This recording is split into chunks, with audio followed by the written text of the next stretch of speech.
ஐயனார் துணை சீரியல்ல இன்னைக்கு என்ன நடந்திருக்கு அப்படின்னு பாத்தீங்கன்னா, சேரன் நம்ம நிலாவையும், சோழனையும் பில்டிங் ஒர்க் நடக்கிற இடத்துக்கு வர சொல்லியிருந்தார் இல்லையா? எதுக்காக வர சொல்லியிருந்தாங்க அப்படின்னு பாத்தீங்கன்னா, ஒரு இன்ஜினியர் வந்து பாத்தீங்கன்னா, நம்ம சேரன் கிட்ட பேசிக்கிட்டு இருந்திருப்பாப்லயாட்டுக்கு. அப்ப யாராச்சும் ஆர்க்கிடெக்சர் கிட்ட குடுத்து டிசைன் பண்ணணும் அப்படின்னு சொல்லி பேசிக்கிட்டு இருக்கும்போது, நிலாவ பத்தி நம்ம சேரன் சொல்லியிருக்கிறாப்ல. சரி அவங்கள வர சொல்லு, நான் பேசி பார்க்குறேன் அப்படின்னு சொல்லியிருப்பாங்களாட்டுக்கு. நிலாவுக்கு சான்ஸ் வாங்கி குடுக்கறதுக்காக தான் சேரன் வர சொல்லியிருக்கிறாப்ல. அதே மாதிரி அந்த இன்ஜினியரும் கொஞ்ச நேரத்துல வந்துடுறாப்ல. நிலாவ நம்ம சேரன் இன்ட்ரோடியூஸ் பண்ணி வைக்கிறாங்க. நம்ம நிலா ஆல்ரெடி நெறைய சாம்பிளுக்கு பண்ணி வச்சிருக்காங்களாட்டுக்கு. அத காமிச்ச உடனே அந்த இன்ஜினியருக்கு ரொம்பவுமே புடிச்சு போயி, "கண்டிப்பா நான் உனக்கு நெறைய ப்ராஜெக்ட் தரேன்மா. நான் சொல்ற மாதிரி ப்ராஜெக்ட்லாம் பண்ணி குடு, டிசைன் பண்ணி குடு" அப்படின்னு சொல்லி சொல்றாப்ல.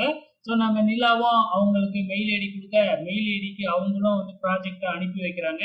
நிலாவுக்கு பயங்கர சந்தோஷமா ஆயிடுது. ஸோ அண்ணன் மூலியமா நமக்கு வேலை கிடைக்குதே அப்படின்னு. ஸோ இதுக்கப்புறம் வீட்ல காமிக்கிறாங்க.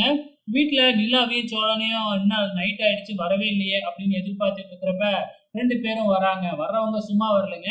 பத்திரிக்கையோட வராங்க. ஸோ சேரன், சந்தா கல்யாணத்துக்காக பத்திரிக்கையெல்லாம் அடிச்சிருக்காங்களாட்டுக்கு. ரொம்ப சூப்பராவே டிசைனா அடிச்சு கொண்டு வந்து காமிக்கிறாங்க. நம்ம சேரன் "எதுக்கும்மா வீண் செலவு" அப்படின்னு சொல்றாப்ல. ஆமா, நம்ம பத்திரிக்கை வச்சு தானே கூப்பிட்டாகணும். சும்மா சாதாரணமா கைய வீசிட்டு போய் கூப்பிட முடியாதுல்ல.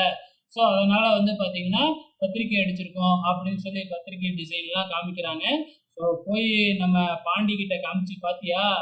சே சோழன், நிலா" அப்படின்னு பேரு தன்னோட பேரு, நிலா பேரும் சேர்ந்து போட்டிருக்கிறத காமிச்சு சந்தோஷப்பட்டுக்கிட்டு இருக்கிறாப்புல நம்ம சோழன். மறுநாள் சந்தாவ அழைச்சுக்கிட்டு புடவை கடைக்கு புடவை எடுக்க போறாங்க. ஆரம்பத்துல நீங்கலாம் எப்படி கல்யாணத்துக்கு ட்ரெஸ் பண்ணிக்குவீங்களோ, அதே மாதிரி நீ ட்ரெஸ் எடுத்துக்க சந்தா. ஸோ அந்த ட்ரெஸ் இங்க கிடைக்கும் அப்படின்னு சொல்றாங்க. ஆனா நம்ம சந்தா என்ன விருப்பப்படுறாங்க அப்படின்னு பார்த்தீங்கன்னா, நம்ம தமிழ் பொண்ணுங்கலாம் எப்படி பட்டு புடவை கட்டிக்கிட்டு தானே கல்யாணத்துக்கு உட்காருவாங்க. ஸோ அதே மாதிரி தான் எனக்கு இருக்க ஆசை அப்படின்னு சந்தாவுக்கு பட்டு புடவை கேட்கறாங்க. அதுக்கப்புறம் என்ன, சந்தாவுக்கு புடவை எடுக்குறாங்க. அதுக்கப்புறம் சந்தாவுக்கு புடவை எடுத்ததுக்கப்புறம் நம்ம நிலாவும் தனக்கு புடவை எடுத்துக்கிறாங்க. அப்புறம் சோழனுக்கு ட்ரெஸ் எடுக்கிறது, அப்படியே ஒரு ரொமான்ஸ் காட்சி மாதிரி காமிச்சுக்கிட்டு இருக்கிறாங்க நமக்கு. ஸோ இதோட இன்னி எபிசோடு முடிஞ்சிருச்சு. வெயிட் பண்ணி பார்க்கலாம் அப்கமிங்ல என்ன நடக்க போகுதுன்னு.